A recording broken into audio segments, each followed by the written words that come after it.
bem, pessoal? Estamos aqui mais uma vez. Então, hoje nós vamos recapitular essa aula que foi no dia 17/10, de olho no contexto. Essa aula aqui ela tem uma finalidade, ela é uma prática de hermenêutica.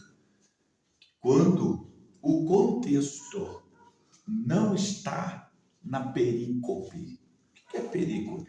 É o perímetro que você forma em torno daquele texto que você está examinando. Você forma um perímetro. Nós chamamos de contexto anterior e contexto posterior. Essa daí é uma prática da hermenêutica, que é a boa interpretação de texto.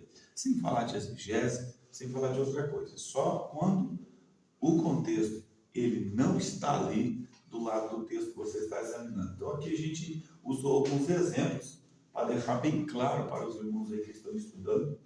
Por exemplo, aqui tem Mateus 8, versículo 21 e versículo 22.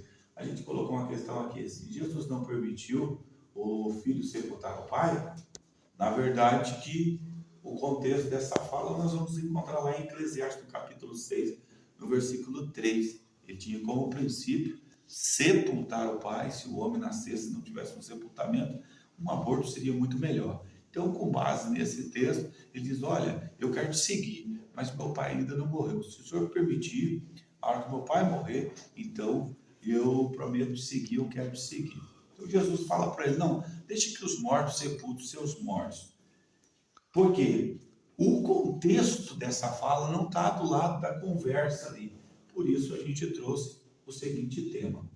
Aqui, em Mateus 24, versículo 28, Jesus está dando uma palavra a respeito dos últimos tempos, inclusive aonde vai acontecer a sua vinda. Então dá a impressão que essa palavra caiu de paraquedas no meio da fala de Jesus. Parece que não tem contexto ali na perícope, mas na verdade que é muito falado.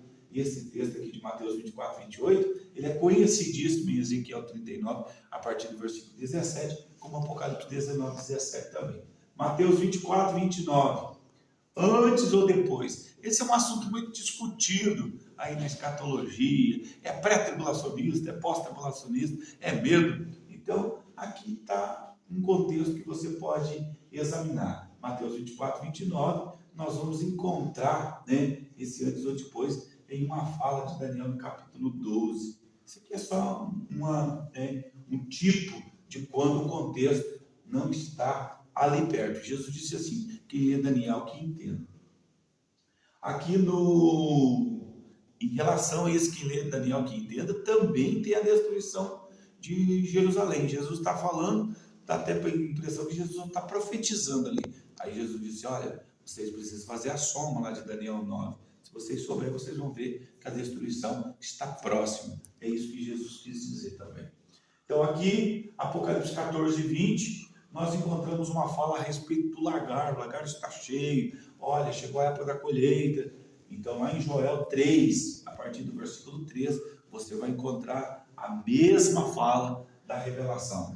Apocalipse 5, verso 5, leão da tribo de Judá, Gênesis 49, versículo 9, o contexto dessa fala. Atos 2, 27, não decompor, é uma fala de Salmos 16, verso 9, verso 10. O contexto está lá. Mateus 24, o 2, o 15, o texto diz assim: não ficará pedra sobre pedra que não seja derrubada. É Daniel capítulo 9, ou seja, Jesus tinha feito as contas. Por isso Jesus está usando essa fala. Mateus 2,15, Jesus morou no Egito. É Oséias 11, verso 1.